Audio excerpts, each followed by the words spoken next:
Oke, Assalamualaikum warahmatullahi wabarakatuh. Selamat sore teman-teman. Om Swastiastu, Namo Buddhaya, salam kebajikan. Perkenalkan, nama saya Ilai Salman. Saya mahasiswa Fakultas Syariah dan Hukum, program studi Hukum Pidana Islam semester 4. Nah, di sini saya akan menjawab pertanyaan-pertanyaan mengenai etika profesi hukum, yang dimana di situ untuk memenuhi tugas ulangan akhir semester saya. Langsung saja untuk pertanyaan pertama, mengenai etika profesi hukum serta perbedaannya dengan etiket.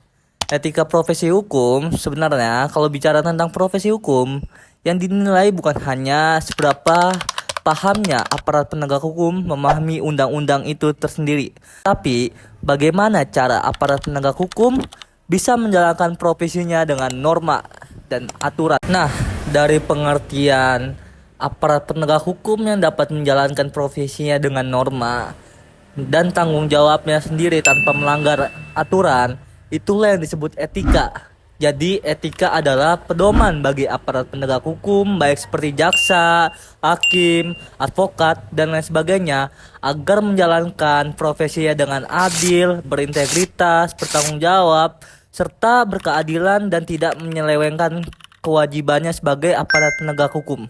Lalu seringkali masyarakat menganggap bahwa etika dan etiket itu sama, padahal pada kenyataannya berbeda, teman-teman. Nah, untuk etika ini itu adalah bagaimana cara aparat penegak hukum dapat menjalankan profesinya dengan tidak melanggar aturan atau benar atau salahnya dalam menjalankan profesi. Sedangkan apa sih itu etiket? Nah, untuk etiket ini adalah norma atau sopan santun dalam aparat penegak hukum dalam menjalankan tugasnya. Contohnya, seperti hakim berbicara dengan sopan dalam ruang sidang, berarti hakim tersebut memiliki etiket. Tetapi, ketika hakim menerima suap, berarti hakim tersebut melanggar etika profesi hukum, meskipun ia memiliki etiket dalam berbicara. Nah, kode etik ini menurut saya itu seperti pagar, teman-teman. Mengapa? Karena agar menjaga aparat penegak hukum dalam menjalankan profesinya tetap berada di jalan yang benar. Kode etik ini juga sebagai pedoman dalam bertindak bagi aparat penegak hukum, serta untuk menjaga nama baik profesinya, serta meningkatkan kualitas pada masyarakat dan mencegah agar adanya penyalahgunaan wewenang.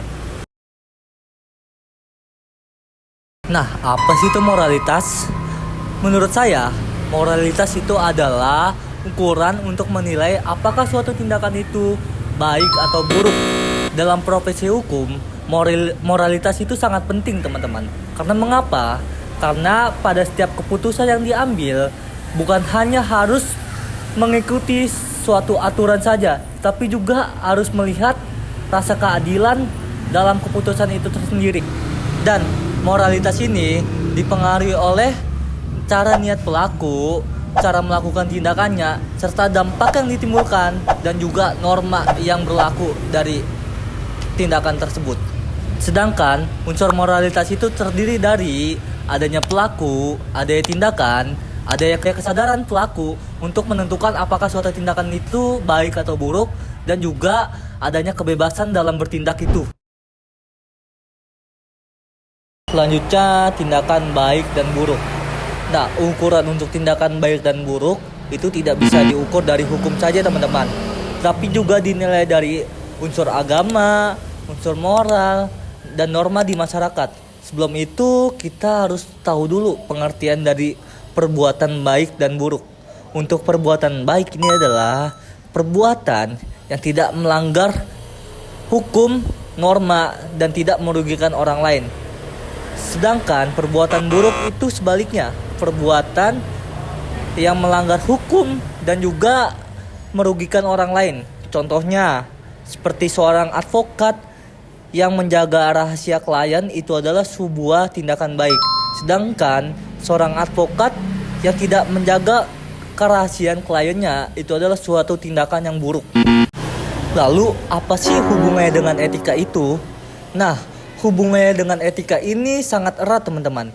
Karena etika ini menjadi pedoman agar aparat penegak hukum selalu memilih tindakan baik berdasarkan nilai-nilai yang sudah dijelaskan tadi. Lalu kenapa sih banyak sekali tindakan pelanggaran aparat penegak hukum di negara kita ini? Mungkin menurut saya itu lebih ke hasrat pada aparat penegak hukum itu sendiri. Karena menurut saya aparat penegak hukum tersendiri itu lebih mengutamakan kepentingan pribadinya dibandingkan kepentingan profesinya. Entah itu bisa berupa hasutan dari uang atau jabatan, serta tekanan dari atasan, dan juga lemahnya pengawasan integritas profesi itu tersendiri. Itulah sebabnya teman-teman, kenapa aparat penegak hukum itu yang baik adalah bukan yang ia hanya pintar saja, tapi ia memiliki karakter dan nilai moral yang baik. Itulah aparat penegak hukum yang berprofesionalitas dan tidak melanggar aturannya dalam menjalankan profesi. Nah, menurut saya, hakim itu harus bersifat jujur, adil, mandiri, dan tidak memihak kepada salah satu pihak. Serta hakim juga tidak boleh menerima suap, bertemu langsung dengan para pihak yang sedang berperkara, dan juga menjalankan perkara keluarganya tersendiri. Serta hakim juga tidak boleh menyelewengkan wewenangnya dalam memutuskan perkara. Nah, untuk jaksa itu memiliki tugas untuk menuntut perkara secara objektif dan juga profesional. Maka dari itu, seorang jaksa harus memiliki sikap jujur, adil, independen, dan juga mementingkan kepentingan profesi, bukan juga mementingkan kepentingan pribadinya sendiri. Seorang jaksa tidak boleh menerima suap atau gratifikasi, membocorkan suatu perkara, serta menyalahgunakan wewenang dan juga bersifat tidak netral. Bagi seorang jaksa yang melanggar, maka hukumannya dapat, yang pertama itu ada peneguran, yang kedua itu ada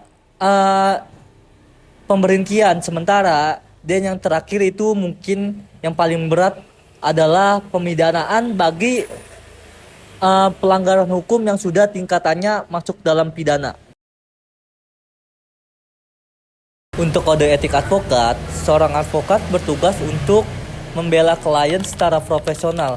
Maka dari itu, seorang advokat harus bersifat jujur, serta tidak boleh membocorkan rahasia kliennya, dan juga menjaga kepercayaan klien. Seorang advokat juga tidak boleh mengantarkan kliennya, lalu menjanjikan kemenangan kepada klien, dan juga melakukan tindakan yang merugikan profesinya. Jika seorang advokat melanggar, maka sanksinya dapat berupa, yang pertama itu ada teguran, yang kedua pemberhentian tetap, dan yang terakhir untuk pemberhentian sementara.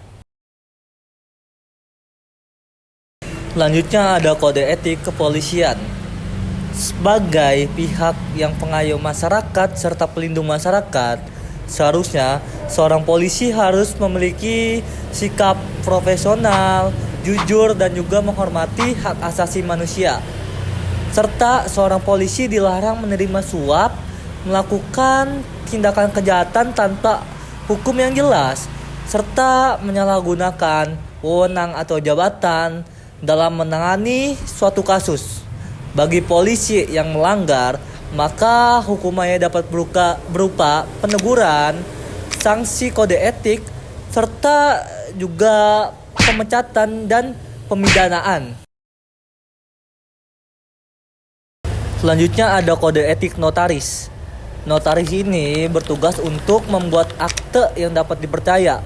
Oleh karena itu, seorang notaris harus memiliki sifat jujur, independen, dan juga menjaga kerahasiaan akte dan tidak memasukkan data-data akte itu.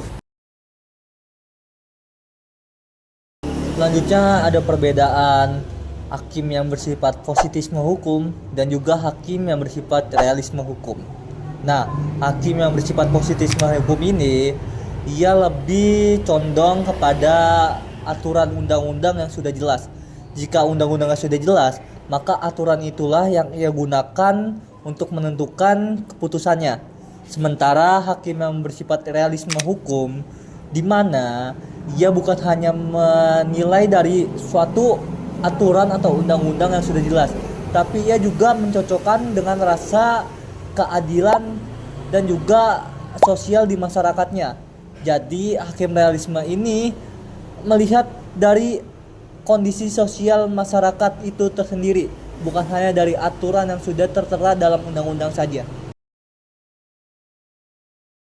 Kenapa sih profesi hukum itu tidak bebas nilai? Jawabannya simpel teman-teman. Karena setiap tindakan yang diambil atau keputusan yang diambil itu sangat berdampak dalam kehidupan orang lain. Itu sesuai dengan adagium Fiat Justitia Ruat Celem. Oleh sebab itu, profesi hukum bukan hanya berpatok pada aturan tertulis saja, tapi ia juga harus melihat dari sisi keadilan, kemanusiaan, dan juga faktor di masyarakat. Hukum tanpa nilai bisa saja benar dalam aturan, tetapi belum tentu adil.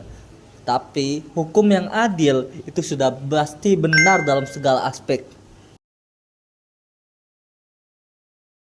Nah, kewajiban advokat itu adalah untuk mendampingi serta menjaga klien secara sungguh-sungguh, tidak boleh membocorkan data rahasia klien, serta tidak boleh menelantarkan klien. Jika seorang advokat menelantarkan klien serta membocorkan data klien, maka ia dapat dikenai sanksi berupa teguran, pemberhentian sementara, bahkan bisa pemberhentian tetap dari organisasi advokat. Hubungan advokat dengan klien itu didasari dari rasa kepercayaan. Nah, dari rasa kepercayaan itu, maka seorang advokat wajib merahasiakan informasi yang diberikan klien kepada dirinya. Tujuannya untuk seorang klien agar terbuka menceritakan masalah hukumnya itu. Namun dalam keadaan tertentu yang diatur oleh undang-undang, misalnya untuk mencegah meluasnya tindak pidana yang lebih besar atau diwajibkan dalam hukum, maka kerahasiaan tersebut dapat dikesampingkan. Tahu nggak sih teman-teman, fun fact-nya, saat ini seorang advokat boleh mempromosikan jasanya di media sosial, tapi juga harus ada batasannya dong. Apa sih itu batasannya? Yang pertama, tidak boleh menjanjikan kemenangan pada klien. Yang kedua, tidak boleh menjelekkan nama advokat lain. Dan yang terakhir, tidak boleh menjelekkan klien untuk melakukan promosi yang berlebihan. Tujuannya agar profesi advokat dapat menjaga martabat dan kepercayaan di masyarakat. Nah, untuk perkara prodeo dengan perkara berbayar ini, jawabannya menurut saya itu tidak boleh teman-teman, tidak boleh dibedakan sama sekali. Karena kenapa?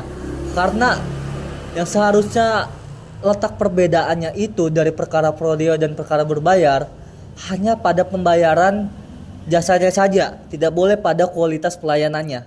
Mengapa? Karena seorang advokat tidak boleh membeda-bedakan jasa kualitas pelayanannya hanya karena perbedaan biaya perkara. Seorang advokat harus menjaga kualitas pelayanan dengan jujur, profesional, adil, dan juga menjaga data rahasia klien. Maka dari itu, jawabannya menurut saya tidak boleh dibedakan hanya karena perbedaan pembayaran saja. Hal ini didasari karena setiap orang memiliki hak yang sama untuk mendapat keadilan di depan hukum.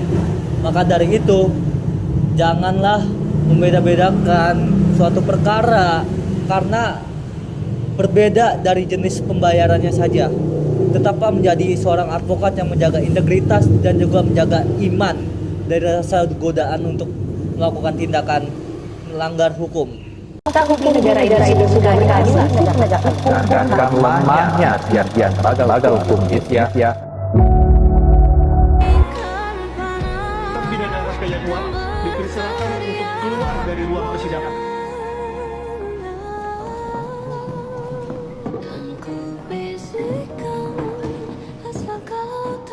ujianku udah keluar. Rasanya bahagia sepenuhnya sampai ku merasa lega. Kau merasa lega. Ku sampai di sana. Kau sampai di...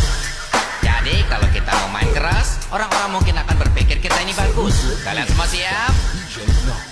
Dan 1, dan 2, dan 1, 2, 3, 4.